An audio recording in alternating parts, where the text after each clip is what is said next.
Welcome to the Michael Brooks Show. Welcome. This is a special Sunday episode for patrons, but we're going to unlock this and release it to the whole wide world. And it's very fitting that it will go to the whole wide world because joining us now is one of the most fascinating international relations analysts in the game. He's a roving correspondent for Asia Times. He writes for Consortium News in the United States. And he is one of those sort of introductions where it's just... I appreciate that he allows me to do it simple and elegant, because if I had to get through half of it, it would eat up a lot of time and I couldn't possibly remember all of it. But author of many books, speaker on many platforms, Pepe Escobar, thank you so much for joining us on TMBS. Thank you, Michael. Hello, Brooklyn. This is Bangkok speaking. And hello to the whole. We've got people in Brazil, Ireland, everywhere. Wonderful. I love it. You just did the best interview so far with President Lula, political prisoner in Brazil, who we cover extensively on this show, both for the innate merits of the case, but also because of the potential unique role he has in fighting the global neo-authoritarian tide. Beyond the stuff that we've covered a lot, the illegitimacy of his case, how it fits with the rise of Bolsonaro and so on, the U.S. role through the DOJ. I was most struck, and we've covered a little bit of this on the show, of Lula's really powerful, I would say, non-aligned vision of the world. Can you talk a little bit about that, and how does that fit? How does what Lula wanted to do specifically with the BRIC countries, with Brazil, India, China, Russia, and alternative world currency, fit with your concept of how we are shifting the power base of the world today to a Eurasian world? Yeah, it's a very good question, Michael, because what we are seeing nowadays for these past few years on the way the BRICS are moving, this was conceptualized by Lula and his foreign minister, Celso Amorim, an absolutely brilliant diplomat. Celso Amorim has been a guest on this show. Oh, yeah. Celso is on the level of Sergei Lavrov. I always joke with him that he's the Brazilian Lavrov, and he says, and Lavrov is the Russian Celso. There you go. They are really in a class by themselves. And the only one that gets relatively close to them is Wang Yi from China. And everybody else is a bunch of amateurs compared to them, you know. So Lula and Celso, from the mid-2000s, they start conceptualizing what they wanted for, at the time, was BRIC. There was no South Africa. That came much later, right? Mm-hmm. So it was basically the junction of something that already existed, which was the union between Brazil, India, and South Africa with Russia and China, RC.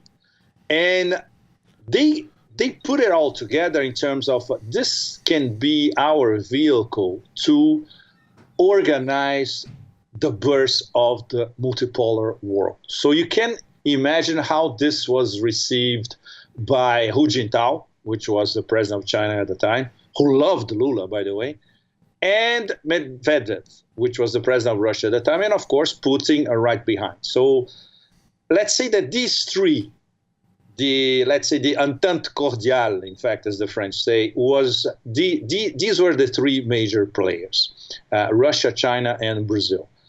And all the ideas that the BRICS developed, especially these past few years, in terms of political integration, bypassing the US dollar, fighting American exceptionalism in different areas of the world, regimenting the global South to see the BRICS as an example or as a sort of a lighthouse guiding the global South. This was already sought out by Lula at the time. And this comes, it's amazing, Michael. You have to know, Lula is a guy who barely finished primary school. It's unbelievable. But when you see Lula in a room, working the room with world leaders, it's absolutely mind-boggling. And he got that through years of articulating as a metal worker, yep, as a union leader, as a politician after the founding of the Workers' Party, and obviously as president. So, well, we all remember how Obama was in fact envious of Lula, especially in Lula's last year in power, 2010. But the way Celso and Lula mapped out the possibility of a multipolar world, and with the main players, they always thought about the expansion of BRICS as well, but said, no, it's too early. They were saying, oh, maybe later we can get South Korea, Turkey, Indonesia, Iran, of course. Iran was under sanctions, still is, of course. But they knew that if they had a mechanism, an organization, and a series of political, economic initiatives that would, resonate around the global South, they would be it would be the path to follow, the roadmap. So no wonder this was countered by not only skepticism in Washington, but in fact almost outrage. Mm-hmm. BRICS is, as you know, BRICS is a very dirty word in the Beltway, all across the Beltway, and for the U.S. deep state, don't even think about it. So there are two factors to explain, I would say, 80 to 90% of the whole story of why Lula was framed. One was he was a little bit of the heart and soul behind BRICS. And the other one was the discovery of the pre-salt oil reserves in Brazil. So when you have a leading nation in the global South, which is going to become a major oil exporter, and at the same time, a major leader in the rush towards a multipolar world, you know what's going to happen, right? Even if it's not Saddam Hussein or the Gaddafi scenario, we need to put a contract on this guy's head, which is more or less what happened, starting with the NSA spy in 2010. And everything that happened afterwards, the rolling, slow-motion hybrid war coup, that started in 2010. He had the first chapter with impeachment of Dilma, then putting Lula in jail. And now, thanks to the Intercept's revelations, we all know what we suspected, but we didn't have a smoking gun before. Now we know everything was a scam. It's already proved conclusively that it's a scam. But Brazil being what Brazil is, and even if I don't live in Brazil for decades now, I left the country a long time ago, but I was born there. I understand the mentality. I grew up with them. So it's in the end, nothing substantial happens until one day you have a big explosion. And everybody's waiting for this big explosion, which would be Lula having his political rights restored back into Brazilian political life, and probably next time running for president and winning, which what was going to happen essentially last year, but he was prevented. Yeah. It's amazing. We need all of these, just like we need Bernie here, we need Lula there, and then we need Corbyn. We need all of these Obi-Wan Kenobi guys. So what is in terms of I want to tease this out a little bit more. So the argument is that there is an effort underway that has been accentuated in recent years, but it goes back to some very conscious thinking by Lula, Celso Amorim. If I read it correctly, I think also clearly, at least in the Latin American dimension, Hugo Chavez was very serious about this, of resisting U.S. hegemonic influence and introducing a democratic possibility in international relations. So it's not run by one global empire. What interests me is the one, I mean, first and foremost, the possibility of that, and then how the United States reacts to it, of course. And that's the story of Lula. But then also the contradictions inside this impulse. And what I mean by that is and this is very delicate, right? Because in so much U.S. discourse, certainly in the mainstream, the job is to complexify Russia and China, as an example, because the rhetoric is Russia-phobic, it's Sinophobic, it's conspiratorial. It has no interest in looking at these countries. I mean, forget even sympathetically, just even analytically, right? You can understand where somebody's coming from. You still may disagree or whatever, but you can't look at them like oh, it's just an 80s movie, and that's how these places are talked about. Then I think there's certain tendencies on the left here to get very romantic about China and Russia. And so as an example, when I talk to like a Milton Alamadi, who's an African analyst I'm very close to, he says, look, of course I want competition from the French and the American imperialism in Africa, but China's just offering its own brand, and there's some upsides in terms of money opportunity, but it is not democratic self-determination for Africa. Now, what I find interesting is in the interview with Lula, he said the Soviet Union fell. What about a democratic empire to counteract the United States? And clearly, in the pink tide left, there is a much broader sense of building a social base, of resisting U.S. empire, but also of indigenous rights and so on, which might contradict some of the very kind of more 20th century nationalist exclusivist visions put forward by certainly Turkey with the Kurds, as Erdogan reverts to type. It's not that Erdogan was better on Kurdish rights until quite recently, right? But now he's quite bad. And then China and Russia in terms of its own ethnic and religious minorities. So I don't know if this question makes sense, but all of these countries are coordinating because they share an interest of containing the U.S. capital hegemon. But then I think there's some contradictions in the vision that a Lula puts out and the vision that a Xi or a Putin puts out. No? Yeah, of course there are contradictions, but it's the basic idea is multiplicity. Mm-hmm. It's multilateral, it's multicultural, and it's multi-perspective. And that's why it's so interesting. So you can, in the same bag, you can find Shiite democratic theologic regime, if we want to describe it like that, in Iran, which is quite democratic. I go to Iran practically every year since the 90s.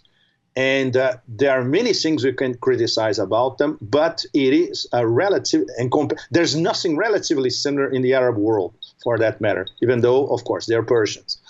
But it's an extremely democratic system in many aspects as well. And it's fascinating because Khomeini, he read Plato and Aristotle, which is brilliant. He adapted Plato and Aristotle to Shiite theology. Then you see the complexity of what we're dealing about. Try explaining that to those provincials in the Beltway. Obviously, they don't even know. I do, Pepe. I do.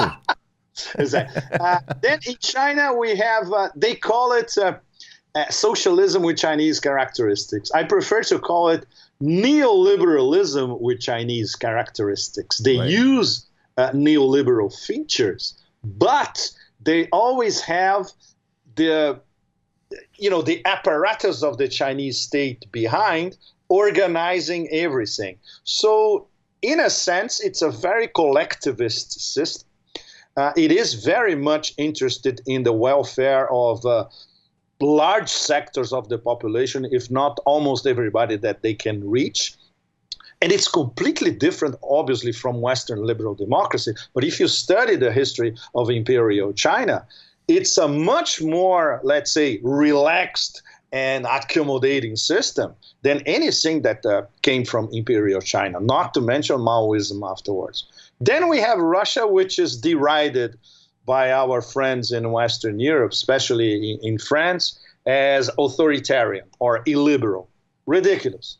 It's a different system because it's Eurasianist in a Slavic sense, but paying a lot of attention and respect to minorities inside the former empire. Like the way Muslims are treated in Russia is very democratic as well, in any other minorities as well, from Central Asia, from the Caucasus, etc. Then we have Turkey, which is a very complicated case because now they, under the AKP and Erdogan, they became, let's say, a sort of Muslim Brotherhood light, which is, that's complicated because their relationship with the Kurds is also two-faced. It's very complex. It's not that they deride the Kurds. No, the Kurds are very much integrated. They're 20% of the Turkish population is Kurd, but they are well integrated in Turkey. Their problem is with the PKK, which they consider communist terrorists, let's put it this way, and the Syrian Kurds, the PDY, the same thing, because they were basically trained by the PKK. So if you have, just a little pushback on that though, with that one specifically. Okay. So I would say Erdogan negotiated quite closely with PKK. The PYD they were meeting with, I believe, up through 2015 or 2016 with regards to Syria. And my read is that when you had, I believe it was HDP, right? The Kurdish Social Democratic Party, which is a very positive force in Turkish politics and all Middle Eastern politics. They scored quite well in elections a couple years ago. Erdogan rounded them up. The leaders are also, I would certainly consider, political prisoners. And I think what he did after that is he, instead of saying we want to build an advantage of a Muslim Brotherhood thing, would be, instead of the kind of traditional secular ethnic dictatorship or authoritarian or exclusivist or whatever you want to call it, we're going to build a much more, we're going to be better to Kurds in the context of we share Islam. Then that happens. He sees that political momentum. And then he realizes, actually, maybe the new alliance for me is with, like MHP or these other like fascistic almost forces. Then he reverts against the Kurds. So I guess I see it in a very, very cynical way. But I mean, Pepe. But Erdogan is a master. You know that he's a master cynicist. Of course. Yeah. Yes. And he juggles with everybody and everything for his own, to increase his own political capital, much more than the AKP for that matter. And he does behave like a sultan. Right. Everybody knows that. I have a lot of leftist friends, Kemalists, essentially, in Turkey. Every time that we meet, they are all raving about the Sultan, that he's becoming a neo-Mussolini, whatever. But he's very good at playing politics, and his survival instincts are absolutely masterful. You know? So I'm not trying to excuse him for his absurdities. Of course not. But the way he managed to get what he's trying to get since 2014, which is that famous safe zone in the Turkish-Syrian border, now he finally got it.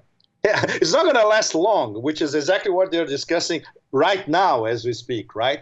Putin is reading him a sort of riot act saying, okay, you can have your zone for 5 kilometers, not 35 or 40 like you want. It's going to be for a limited period of time. Then you have to go back to your own borders because this is sovereign Syrian territory. And we're going to have the Syrian Arab army, let's say Damascus, taking care of their own territory.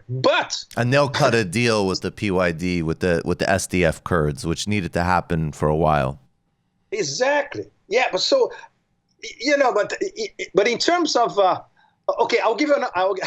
backtrack to another aspect of our conversation in terms of how Lula deals with all that. Yes. Can you imagine Lula in the same room with Erdogan and Ahmadinejad? And in 24 hours, they come up with something that the Americans never managed to do in years, which is a nuclear deal with Iran. Yes. This is what they did. And in the middle of our interview, when we were talking about it, because he had told me before, let's talk about Iran. And then he went to Africa, he went to South America, Latin America, and half an hour later, he came back to Iran, and he told us the story of how they negotiated this deal. It's fascinating. And this is when you see a statesman in action. It's absolutely, and it transcends cultural, religious, sectarian, geopolitical, geoeconomic barriers, which is something that we don't have anymore. There are only everything that I saw for the past 25, 30 years. Now, I've been living in Asia for 25 years, so I followed everything that important that happened in Asia since 94, essentially. And I've never seen statesmen of the quality of Putin and Lula, very different registers, dominating an issue and coming up with an original dynamic solution, their solution. A solution that was not whispered by their advisors or their foreign ministers, etc. Right. So it's absolutely amazing. And that's very important. I mean, Lula helped set the precursor of the Iran this is deal. The measure of a statesman. Yeah. And try to get something like this from Angela Merkel or Macron or David. Remember David Cameron, who put brilliant guy. He's a brilliant guy, right? Incredible strategist, and absolutely not a weird trust fund baby inbred product of the British elite. Not at all. Exactly. Nothing of the sort. When we talk, I also just want, and one other thing I want to echo, which brings to mind, which I think is interesting with the context of Iran, was I read a profile of Alistair Crook once, who's the former British intelligence guy. He's a friend. He's a brilliant guy. Okay, he's a friend of yours. Okay, great. So he quoted this Iranian, I don't remember what his position was, but he said this Iranian analyst after the Iranian Revolution, he said, for the first time, we're able to think in our own terms after we got rid of the Shah, and we're thinking in a register in our own context, our own rhythms. I think, to me, that's one of the great challenges right now. And I want to frame the question about protests in the last 10 minutes. But my view is, like Amartya Sen, the Indian economist, right? Is that actually things like, and I'm a communist, man. So I do think there are universal aspirations. I think that people, wherever they are, they certainly want good housing, healthcare, shelter, self-determination. And then I do think they want an ability to speak against power. And then, of course, I think that, whether we're talking about women's equality or the rights of transgender or gay people and so on, that these things are global and they manifest globally and they are common aspirations. Now, the difference, though, with the Western hegemonic approach is we have to understand that the roots of these aspirations are found, just as they are globally desired, they manifest in different contexts. So as an example, you can read Indian philosophy as a path to getting to democratic and socialist outcomes. You don't need to say, okay, bring in the Western writers, right? And I think that's what you're talking about that's so powerful with a genuine manifestation of a multipolar world, not just one that sort of diversifies the empires. So in the context of that question, first of all, do you buy that frame? And secondly,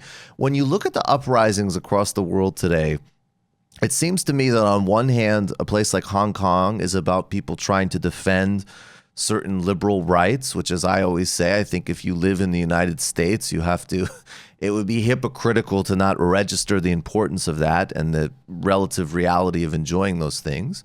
And then in Haiti or Ecuador or Lebanon, these are economic justice movements, and you can always see the different ways they're covered in the U.S. and Western press. They're put in either opposition to each other, or one is glorified and the other is ignored. I have sympathy for all of them. And so anyways, those two broad themes on the table, I'd love your thoughts on both of them. Most of these protests, they are against basically the dictatorship of neoliberalism. Yes. This afternoon, before talking to you, I was writing a column about what's going on in South America. I started with the Ecuador protests, then moved to Chile.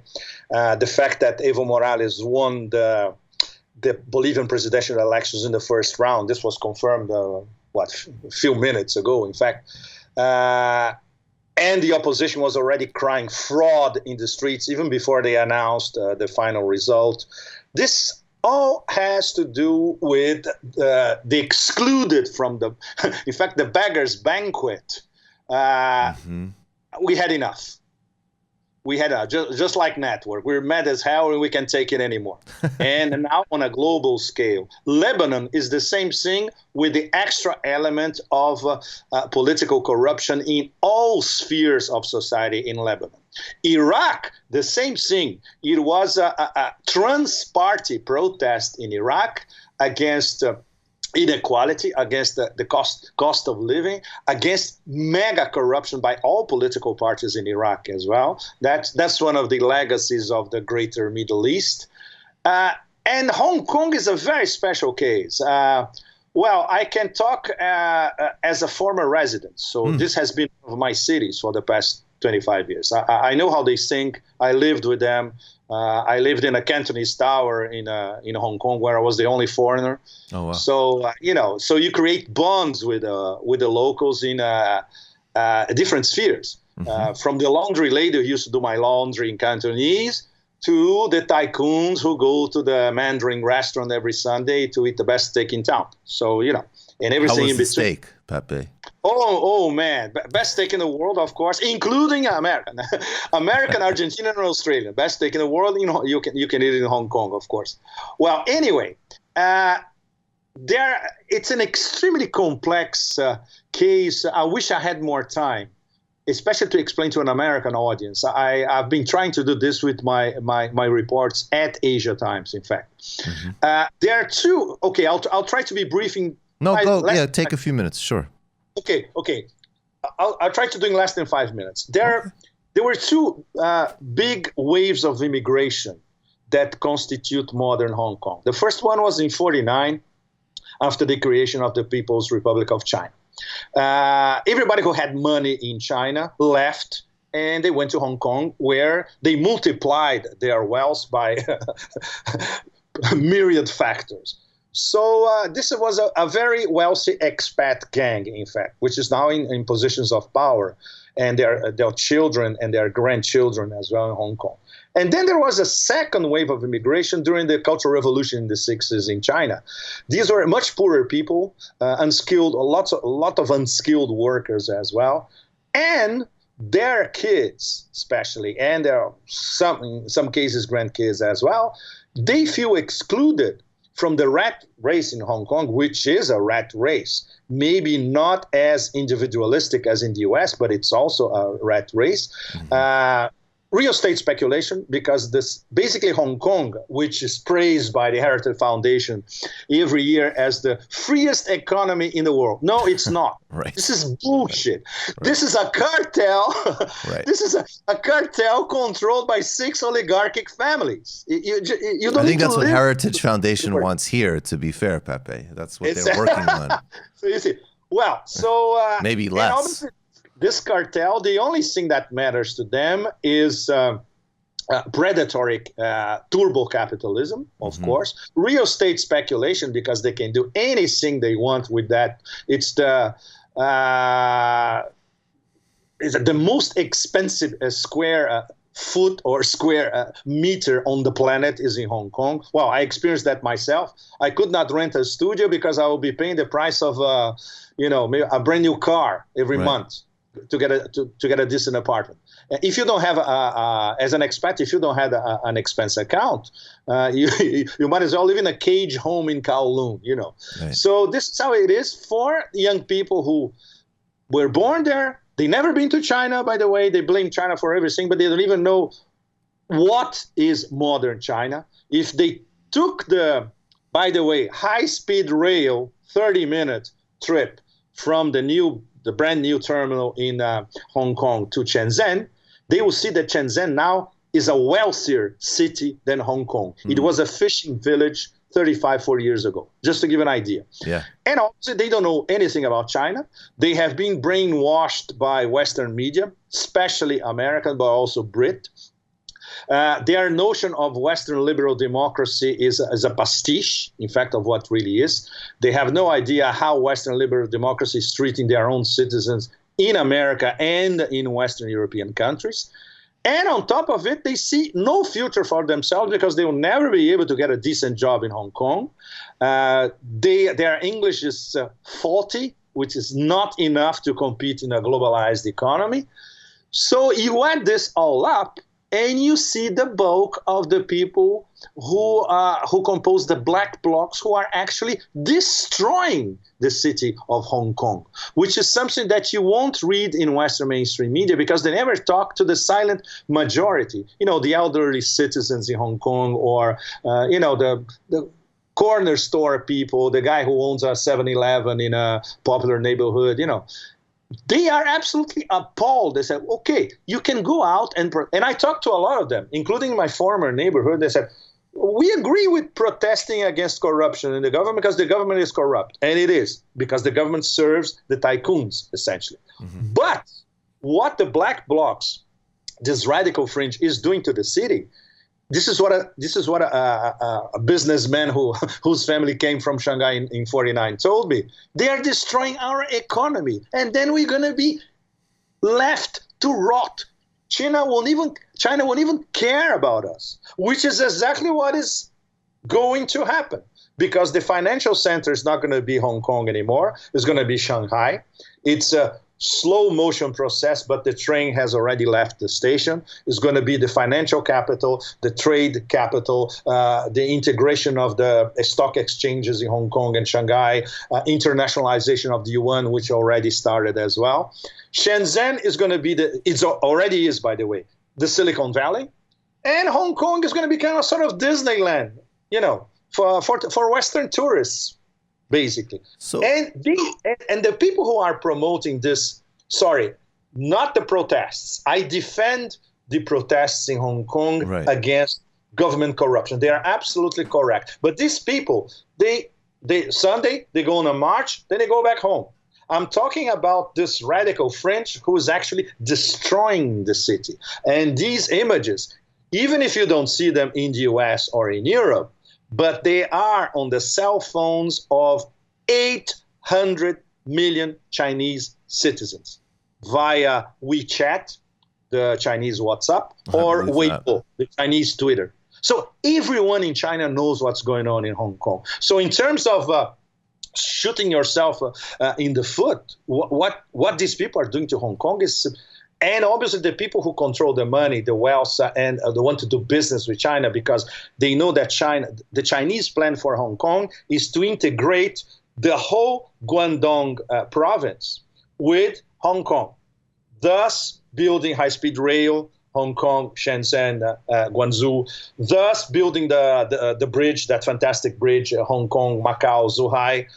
Thus, this strategy called Greater Bay Area, which is to integrate all these big cities to be a development node, one of the three important development nodes. What about, though, just really briefly, what about, as I always say, what about just the notion that there is a higher degree of whatever you want to call it, free speech, blah, blah, blah, in Hong Kong, that people do want to preserve? And again, I keep emphasizing this point because I know people, in Brooklyn who are very casual about that type of complaint when it comes to another part of the world. And then, we're all exercising it every day. Donald Trump is a motherfucker and every other person running against Bernie is trash. Exactly. So, what about, and it's all true. So what about just briefly, even if we were to, clearly Hong Kong is an oligarchy. Clearly this is covered differently in the Western press than, as I say, than Ecuador, or Chile, or Haiti.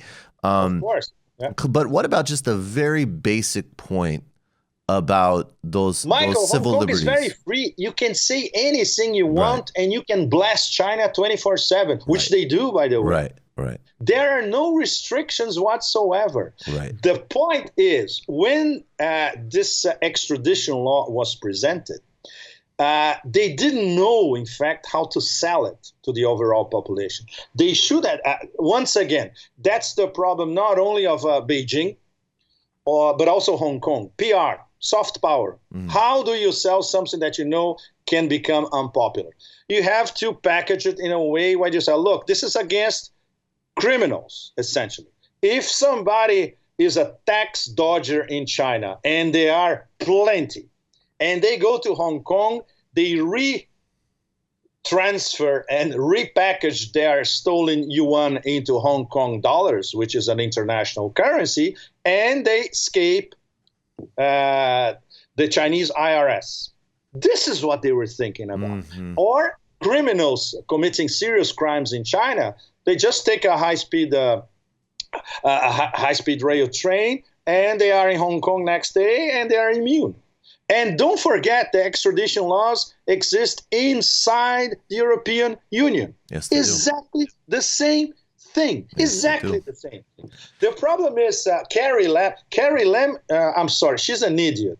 She's a civil servant who doesn't know anything about politics. So it was a big mistake that Beijing facilitated Carrie Lam to be elected. They need what they had before, like a well-informed tycoon, at least, like Tung Chee-hwa, the first CEO of Hong Kong after the handover. They need a guy like a hands-on guy like that. I need someone like that for my business. I like it.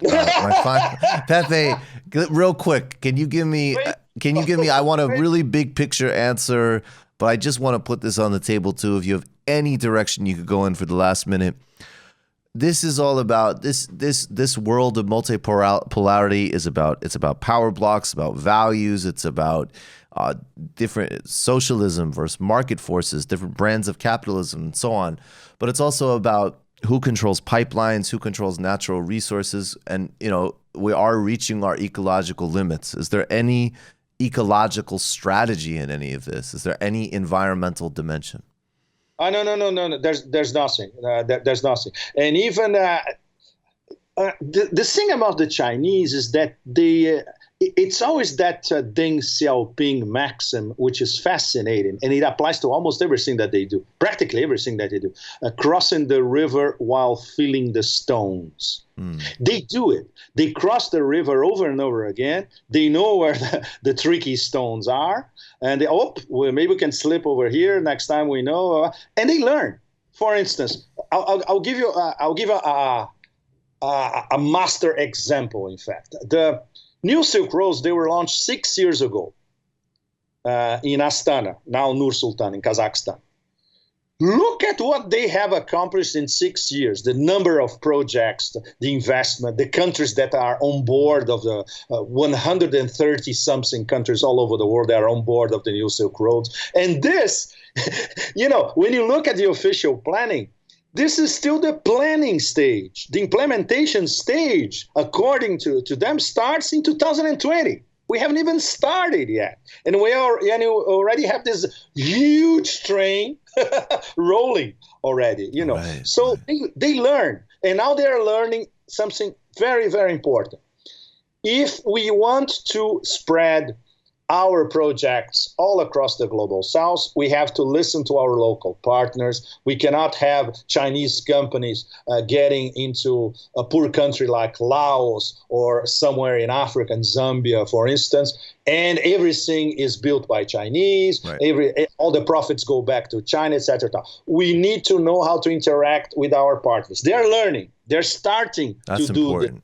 That's very, very important. This is just an example, Michael, of how they are rebooting their system all the time. They learn from their mistakes, and they are not afraid to try different initiatives. If it doesn't work, we start all over again. Or we do the same thing and we fine-tune it. This is great. You don't see this in the West at all. Nowhere. No, you see a lot of rhetoric of it in Silicon Valley, but that just means destroying the tax base, deregulating, and creating a stalker economy.